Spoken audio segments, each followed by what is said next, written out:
Well, we're learning more about Mayor-elect's future meeting with one of his greatest opponents, President Trump. All right, including what Mayor-elect Zoran Mamdani plans to tell the president at their first face-to-face meeting. Good day's Robert Moses. Robert, do you have you got the cheat sheet there? You already know what they're going to say? What's going on?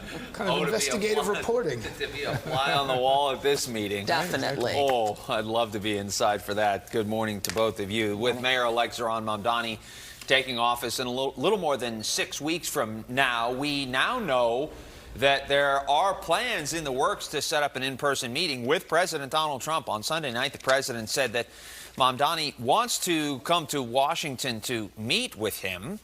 Mamdani revealed yesterday that his team had reached out to the White House. His spokeswoman says that outreach happened in the last week. No date for their meeting has yet been announced. Now, after serving meals at a food pantry in the Bronx yesterday, the mayor-elect said that he plans to tell President Trump what the president's own supporters have been telling him. The president ran a campaign where he spoke about a promise to deliver cheaper groceries, a promise to reduce the cost of living. We are seeing his actions and that of his administration in Washington leading to the exact opposite effect for New Yorkers.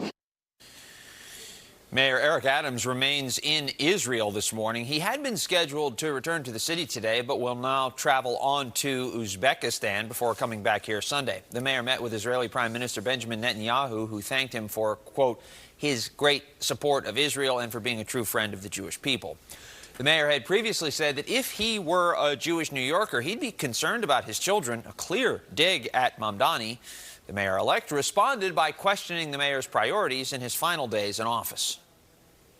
This is a time when New Yorkers are on the brink of being priced out of the city that they call home. And his actions have little to do with that affordability crisis.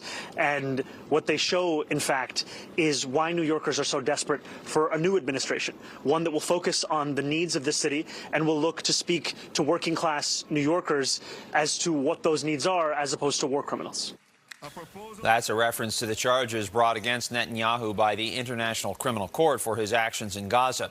Some of the mayor-elect's most high-profile conservative critics yesterday announced the formation of what they're calling a watchdog to monitor his decisions when he takes office. Among them, billionaire John Catsimatidis, who extended an olive branch to the mayor-elect. Everything that happened in the campaign, how do they say about it in Brooklyn? Forget about it.